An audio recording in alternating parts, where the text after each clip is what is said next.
At the time of Star Trek 2009's release, USS Kelvin was the first Starfleet ship we had seen in quite some time, and she's probably the least controversial of the ships seen in the alternate universe films, which began with Star Trek 2009.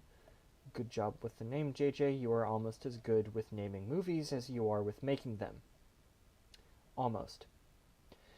Despite her fairly small role in the only film she has appeared in, Kelvin would lend her name to all the media made for this alternate reality, with Star Trek 2009, Star Trek Into Darkness, and Star Trek Beyond all commonly known as taking place in the Kelvin timeline, as the loss of the Kelvin is what set this universe of two terrible movies and one excellent movie apart from the primary timeline of Star Trek media. That being said, what is Kelvin? No, but really, what does Kelvin do? What's her mission? What was she doing before her loss? Is she a cruiser, a science ship, a transport, something else? Despite being in the movie prominently, we really just don't know.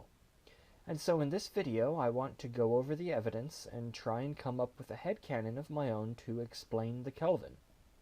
Before we do that, though, I want to mention two things. The first is that we assume that due to her unusual hull geometry, single nacelled ships seldom act as long-range cruisers. After all, Kelvin was not a sort of flagship class for Starfleet.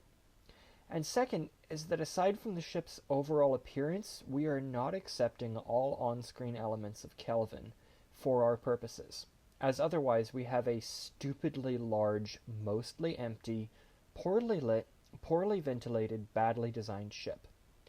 We're assuming Kelvin is sanely laid out, with an intelligent design of her era and not the work of a guy who had a few interesting ideas at the start of his career and has been living off the ego boost he got from those ever since, calling himself the next Spielberg.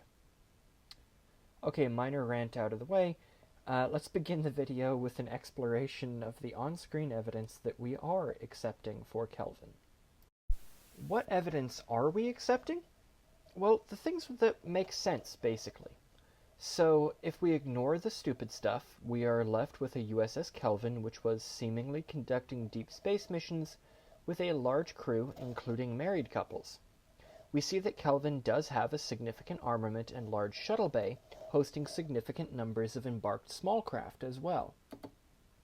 Furthermore, we see that the ship is conducting her mission apparently well within the Federation's borders, meaning that she was either on the way back or on a deep space mission, or otherwise typically conducts her missions within the borders of the Federation.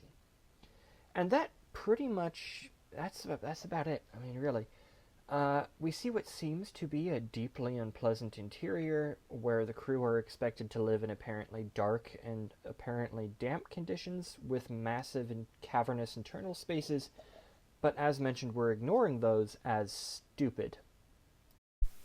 When we combine the on-screen evidence, alongside what was previously mentioned about the ship's hull geometry being atypical for large frontline cruisers in Starfleet, we arrive at my theory for the Kelvin and what exactly she is.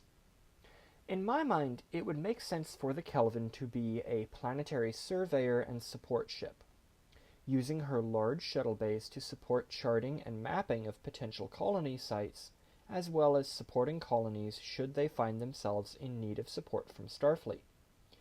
This mission profile largely consists of operations within the Federation's borders.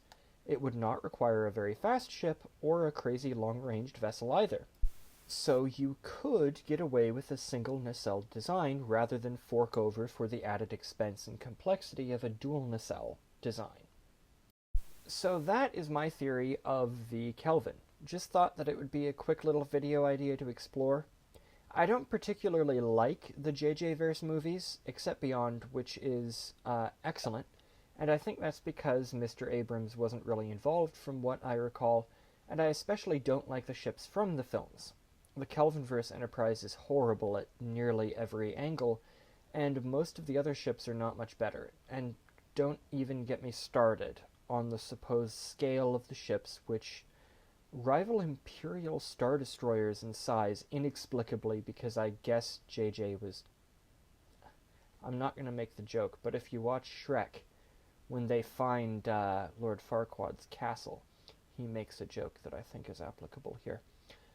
But Kelvin, aside from some stupid details, yes, we are moving away from that, is an exception. She's fairly interesting and well designed. She fits very well into the established Star Trek lore and design language of the period.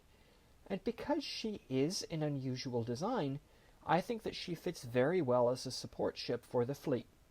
Not a frontline cruiser like we so often see in Trek, but rather one of the designs which keeps the Federation working day to day.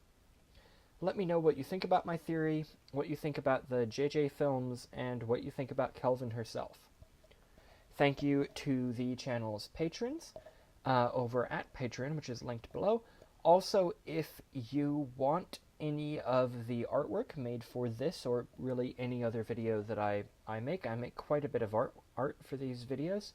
You can find that linked below to Patreon. So the artwork over there is completely free.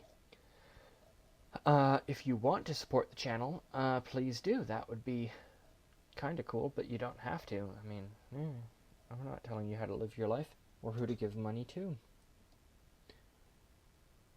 If you give money to, watch a J.J. Abrams movie if you really want to. People do, I guess.